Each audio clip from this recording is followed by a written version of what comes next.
The third point that's very important is that none of this is new, at least not as new as it may seem. The roots of modern gender ideology can be traced all the way back to the 19th century, in fact, arguably even earlier than that. But it really began to take its current shape in the mid-20th century thanks to the work of two hideously evil crackpots named Alfred, Kinsey, and John Money. These are names that everybody should know and few people do. In the interest of time, I'll focus on John Money for just a moment. It's worth looking into Alfred Kinsey, though. We talk about him in the film a little bit, but an even deeper dive is worthwhile. If you do, in fact, do that, make sure to have a vomit bucket handy. As for John Money, he was a prominent psychologist and sexologist and one of the early pioneers of the gender theories that are currently taught in grade schools and universities.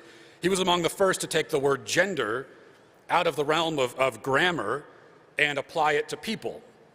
Because until him, we never said that people have a gender. Well, people have a sex, and gender is, words have gender. But he said, no, people have gender and sex. And he coined that. He also coined the terms gender role, gender identity, and sexual orientation. Suffice it to say, he was an extremely influential man, and anybody who propagates left-wing gender theory today is repeating at least some of the ideas of John Money, whether they know it or not, and most of them do not know it.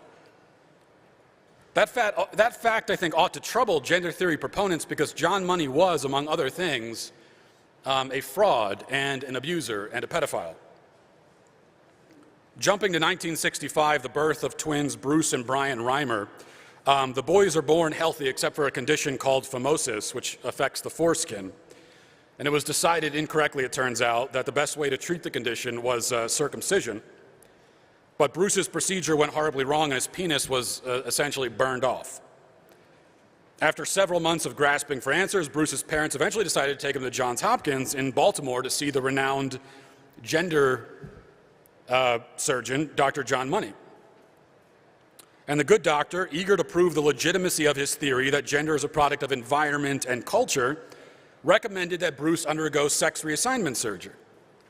So before the age of 2, the deed had been done, his testicles were removed, some crude approximation of female genitalia was formed, and Money instructed his parents to raise him as a girl and said that, well, this will work perfectly because gender is a social construct, so create a social construct of femininity for him and he will be a her, and that will be it, happily ever after. Well, not so. The Reimer parents tried to follow Money's advice, but they found that Bruce was still Bruce, even if they called him Brenda. It did everything in their power to preserve his fragile and false female identity. Gender's a construct, they were told. Why should a boy raised as a girl still have boyish tendencies? Still, ultimately, Money was convinced that his project had been a smashing success, and he bragged of his triumphs in many published works. But it was not a success. The female identity never took hold for Bruce. He was confused and miserable and on the verge of suicide until, as a teen, his mother finally told him the truth. Bruce chose immediately to transition back to a boy, taking the name of David. He underwent another reassignment surgery, this time to try and reclaim his true self. And he felt better for a time, but neither his brother nor himself lived happily ever after. Ultimately, they both ended up committing suicide. Now, their deaths go down in history as suicides, but they were both effectively murdered by John Money, who's the father of modern gender theory. And that's the birth of gender ideology as we know it today. It was born in abuse and despair and death. And that is what it has reaped ever since.